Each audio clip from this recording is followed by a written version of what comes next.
Okay, so we're looking at the run score, and generally the more green it is, the better, right? So, so right now you're kind of over here.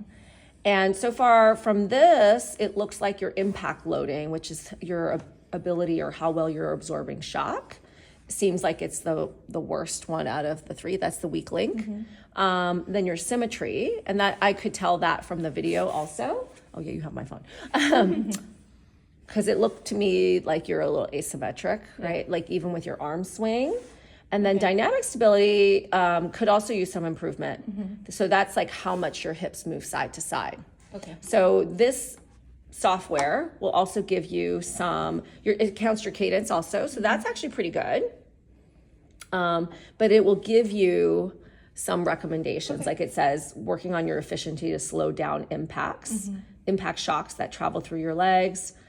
So it's recommending run specific drills and coordination and working on, you know, all the muscles that absorb shock, which is like basically your entire leg, right? Okay, and then we'll go back to the list, and then there's further breakdown, because then it tells us left and right. So your right hip is better. So this left, it's 9.5% worse stability than your right. This is again the hips moving side to side or up and down. You spent actually less time on your left leg too, and you did have some low back issue with your left side. So that kind of makes sense, right? That correlates with what her symptoms are. They don't always. Now, impact loading, you're also a little worse on the left. So you actually hit 11% harder on the left side, which, you know, makes me think, you know, you don't have good control, and so you're landing heavy on that side, but then you try to get off of it really quickly. So then my other question would be like, have you ever sprained an ankle or hurt something on this left side before? No, not that you can think of. Okay. Now, impact duration, this is actually the time it takes for the forces to come from your foot to reach the belt. So actually, the longer, the better.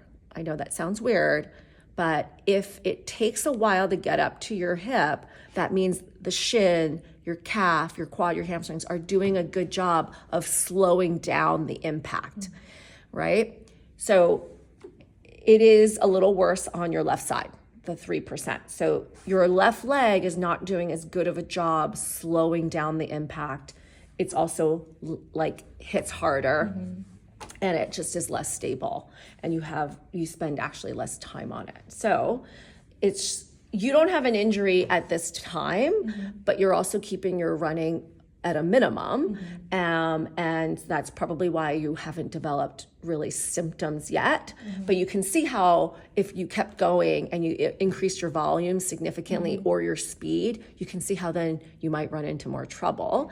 And I don't know, this is chicken or the egg. Is this because your left side is stiff and you have a little bit of back issues with that side?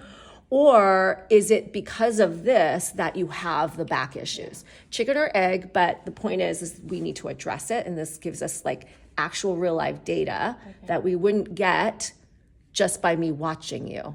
Like I could probably see the asymmetry, but I can't quantify it like the way the belt can. That is the beauty of the belt, because then we can track it over time and see if it improves. Okay, that's good.